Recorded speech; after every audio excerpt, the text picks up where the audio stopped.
Who am I? Some call me a master of deception, a cunning manipulator who understood power better than any man of my time. Others say I am the father of political science, a realist who saw the world not as it should be, but as it truly was. My words have shaped empires, guided rulers, and struck fear into the hearts of the weak. Some have cursed my name, while others have sworn by it. But who am I really? I was born in Florence in 1469, a city of art, ambition, and endless intrigue. My family was not wealthy, nor were we nobility. We were respectable but ordinary, a name among many in a city ruled by the powerful Medici family. Florence was a battleground, not of swords, but of minds and influence. And I was destined to play the game. As a young man, I devoured knowledge, history, philosophy, politics. I studied the rise and fall of empires, the strategies of generals, the ambitions of kings. I did not seek the illusions of virtue, but the reality of power. What made men great? What destroyed them? These were the questions that consumed me. My chance came in 1498. The Medici had fallen, and Florence became a republic. I was appointed to serve in the Florentine government, a diplomat, a statesman, an observer of men. I traveled to the courts of kings, watched how power was wielded, how loyalty was bought, and how betrayal was inevitable. I saw the Pope's armies march, the cunning of Cesare Borgia, the ruthless efficiency of those who understood that morality was a tool, not a master. It was Borgia who fascinated me most. He was brutal, merciless, and yet brilliant. He was everything a ruler needed to be. He crushed his enemies before they could threaten him. He inspired fear, and in fear he found security. And yet, even he fell. Even he miscalculated. A lesson I never forgot. But power is a fickle thing. The Medici returned to Florence in 1512, and I was cast out, accused of conspiracy. I was imprisoned, tortured. My body broken upon the rack as they sought confessions of crimes I had not committed. I was exiled, forced into obscurity, left to rot in the countryside while lesser men ruled.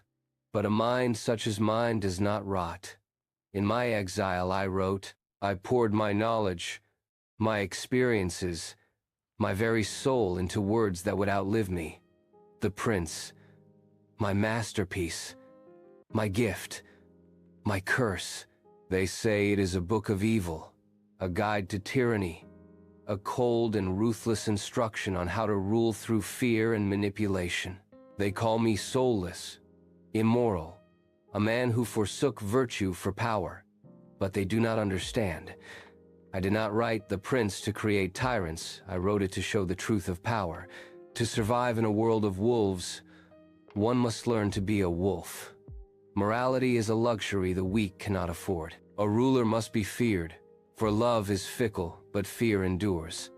Mercy is weakness. Deception is necessity. And fortune is a woman who must be seized by force. It is better to be feared than loved if you cannot be both. The ends justify the means, a phrase they wrongly attribute to me, twisting my words into a justification for cruelty. But my intent was never to revel in evil. It was to strip away the illusions men clung to and expose reality. A ruler who believes that men are good will not last long. A ruler who acts only out of kindness will be devoured. A ruler must do what is necessary, no matter how distasteful. My words spread like wildfire. Kings, emperors, popes, they all read my work, even as they denounced it. My name became legend, my ideas eternal. And yet, I remained in exile, longing not for power but for recognition. Florence would not take me back. I wrote plays, histories, comedies, but I was not a man of entertainment. I was a man of strategy, of governance, of reality. Men should either be caressed or crushed, because they can avenge themselves of slight injuries, but not of severe ones. My writings did not stop at the prince. I wrote discourses on Livy, where I examined the republics of ancient Rome, dissecting their rise and fall. I did not favor tyranny. I saw the value of republics, of citizen participation, of a state strong enough to endure the ambitions of men. But I was no idealist.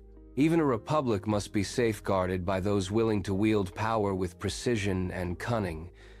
Yet, my works extended beyond politics. I wrote about war, strategy, and the nature of leadership.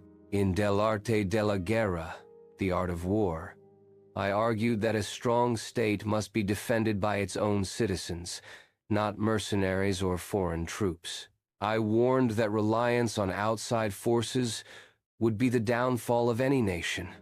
A people who do not fight for their own freedom will see it taken from them. A wise ruler must prepare for war in times of peace. My observations were not limited to rulers.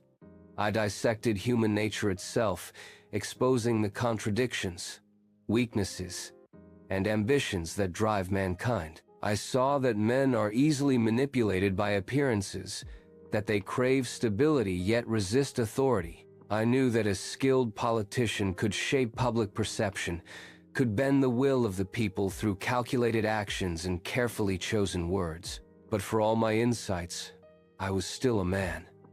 I longed to return to Florence to serve once more. I sought favor with the Medici, offering my wisdom in hopes of regaining their trust.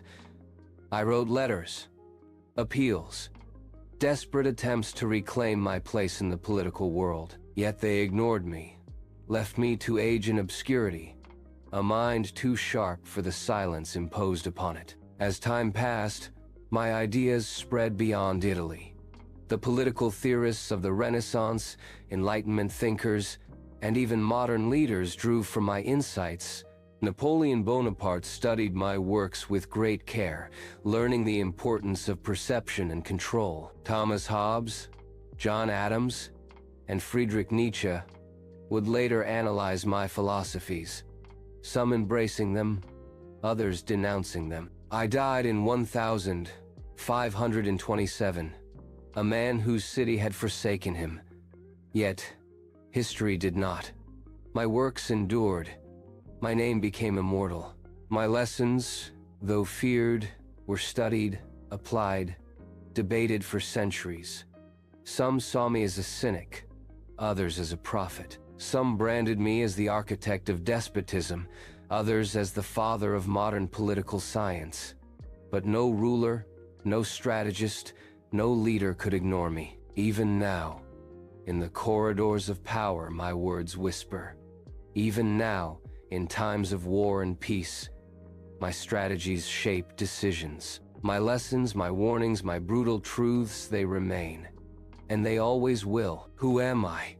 Am I the father of political realism or the architect of tyranny?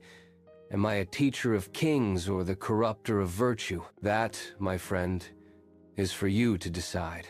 I am Niccolò Machiavelli, and power will always belong to those who dare to take it.